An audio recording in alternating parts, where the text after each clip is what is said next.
Good afternoon, everyone. Hope you are having a wonderful day. And maybe you're not watching this in the afternoon, but I am doing this in the afternoon. So good afternoon to you, or good morning, or good evening. Whichever it is, I hope it's really good. Welcome to the second week of the skeletal muscle. So we're in week 8 of a normal quarter here, and we're diving into the skeletal muscle, continuing that even further. And so you've already touched base. If I go back to week 7 here, you've already touched base on kind of the intro to skeletal muscle. In the last video, I had shoulders and legs and bodies and talking about different muscles, and you've had time to kind of dive into looking at an action potential, starting the team case study number 3, and you've looked at the steps of muscular contraction. And then your last assignment from week 7 was the muscle fiber types. And so hopefully you have completed all those at this point as you dive into the week 8 module on finishing the skeletal muscle. And if you have any questions on that material from last week, as always, please reach out. I know that I've designed this course in a way that really tries to provide feedback and answer those questions, sometimes without even you having to reach out to me, but know that my line, my email, my Zoom is always available for you. Just reach out and we can set up a time to talk. And even if it's late in the evening, that cell phone number I sent out is an easy way to get a hold of me real quickly if you need that help. So let's look at the week you have ahead of you. You have some more videos on looking at different muscle types. For example, there's different ways muscle fibers are organized and how different bodies of muscles can be organized together to create more strength or endurance or leverage. So that'll talk about the way the muscle fibers are put together and how that dictates their force or tension ability. Like how, based on the way they're organized, like if they're diagonal or straight, and the length of them can dictate how well they're able to provide a explosive force versus less force and maybe more endurance. So that video, we'll talk about that in Khan Academy. You'll dive further, again, kind of a review video into looking at the anatomy of a muscle cell to kind of go back and review the action potential type things again. Part of that is just to refresh that information. And then you'll have a skeletal muscle lobster simulation. And then you'll dive into the making sense of the skeletal muscle, which you've done a few of these already. Kind of a synthesis assignment to make sure you fully understand how all the pieces of the skeletal muscle go together and work together to allow our muscles to function the way they're supposed to allow us to pick up a book, to allow us to go work out in the gym, to allow us to talk and move our hands, as I like to do.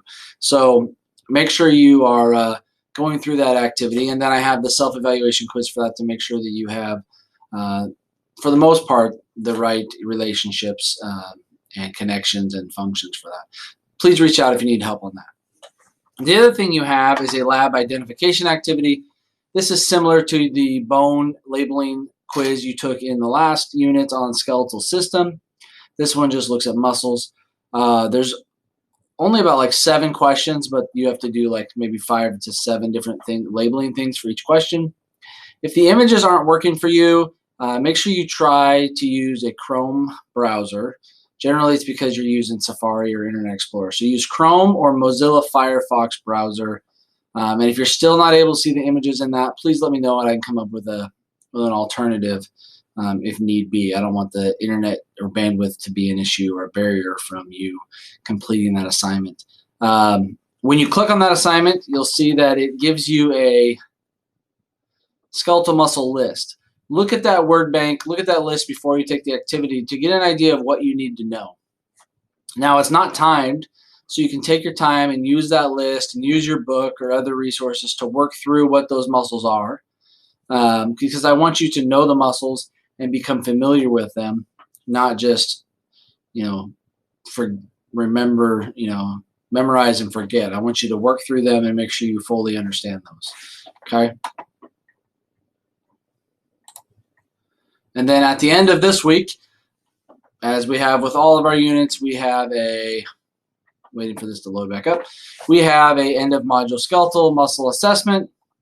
And when you go to that, you'll find your questions. Now, I made a few changes because I'm starting to get better and better at these in terms of what I'm looking for and what makes it easier for me to grade, but also what creates more clear instruction for you and kind of gets us both to where we want to go. Like, I don't want to robotically lead you there. I want you to have to think your way through things, but I want to have instructions that are transparent and clear so that your expectations or my expectations of you are clear for what I need on this assignment.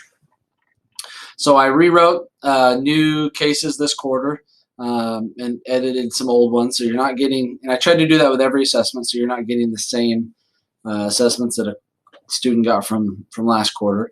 And one, that decreases your willingness to go out and use different cheating systems that people might have submitted these questions to. But two, it keeps it fresh for everyone and makes me have to rethink on my assignments every year, which is important because if I don't change them and rethink them, I may not be getting the best quality to you as a student. So when you look at this, I have a list of things I expect you to include throughout the whole thing, okay? You don't have to use all of these in each case, but you need to use these throughout the whole assessment, and I have looked at these and know where they would fit in.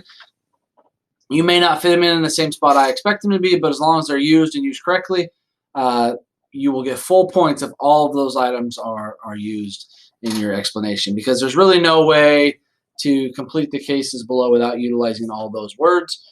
So you should get full points if you use those. Now, to make it easy on me, I would like you to underline, or even you could highlight these terms where you use them.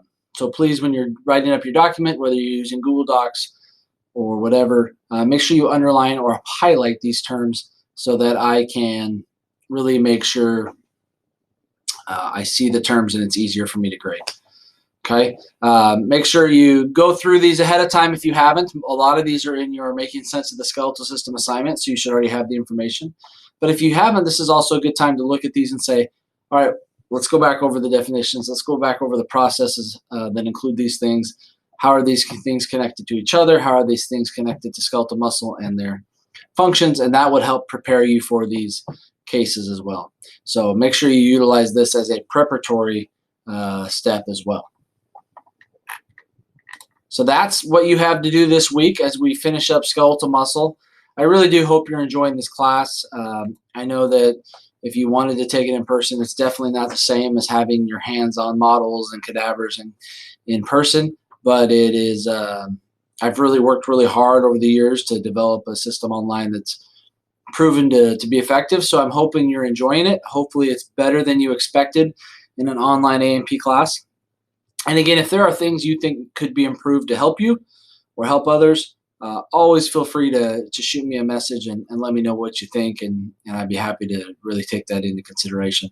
Because when you're doing these things for a long time, teachers, coaches, whatever, sometimes we get caught up in our own ways and our own habits and ruts, and we need to sometimes step out of our spot and see it from a different lens. So please let me know if there's anything you think I could add to this that would be helpful.